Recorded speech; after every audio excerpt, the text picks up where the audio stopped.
പ്രസിദ്ധമായ ആറ്റുകാൽ പൊങ്കാല നാളെ. കേരളത്തിലെ നാനാതുറകളിൽ നിന്നുള്ള ലക്ഷക്കണക്കിന് ഭക്തർ പൊങ്കാല അർപ്പിക്കാൻ തലസ്ഥാന നഗരിയിലെത്തും. രാവിലെ 9:45 പണ്ടാരടുപ്പിൽ തീ പകരും. 2:15 പൊങ്കാല നിവേദ്യം. ആറ്റുകാൽ പൊങ്കാലയുമായി ബന്ധപ്പെട്ട് വിവിധ വകുപ്പുകളുടെ ഒരുക്കങ്ങൾ പൂർത്തിയായി. ആറ്റുകാൽ പൊങ്കാലയ്ക്ക് തിരുവനന്തപുരം നഗരം ഒരുങ്ങിക്കഴിഞ്ഞു. നഗരവീഥികളിലെല്ലാം അടുപ്പുകൾ സ്ഥാനം പിടിച്ചു. നാളെ രാവിലെ 9:45 അടുപ്പ് വെട്ട് ചടങ്ങിന് ശേഷം പണ്ടാരടുപ്പിൽ തീ പകരും. ഉച്ചയ്ക്ക് 2:15 നിവേദ്യ ചടങ്ങ്.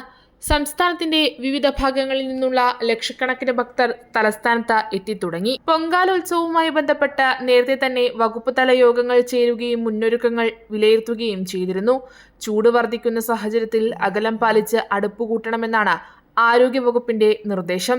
ഇന്ന് ഉച്ച മുതൽ നഗരത്തിൽ ഗതാഗത നിയന്ത്രണം ഏർപ്പെടുത്തും. തിരക്ക് കണക്കിലെടുത്ത് ഇത്തവണ പൊങ്കാല ഡ്യൂട്ടിക്ക് എത്തുന്ന വനിതാ പോലീസുകാരുടെ എണ്ണം വർദ്ധിപ്പിച്ചിട്ടുണ്ട്. ഫയർ വുമണും ഇത്തവണത്തെ പൊങ്കാലയ്ക്ക് സുരക്ഷയൊരുക്കും.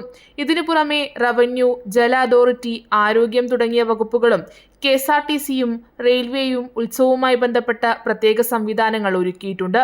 പൊങ്കാലയും ചന്ദ്രഗ്രഹണവും ഒരേ സമയമായതിനാൽ വൈകിട്ട് 3:10 ശേഷം മാത്രമേ ക്ഷേത്രത്തിനകത്ത് ദർശനമുണ്ടാകൂ. കൈരളി ന്യൂസ്, തിരുവനന്തപുരം.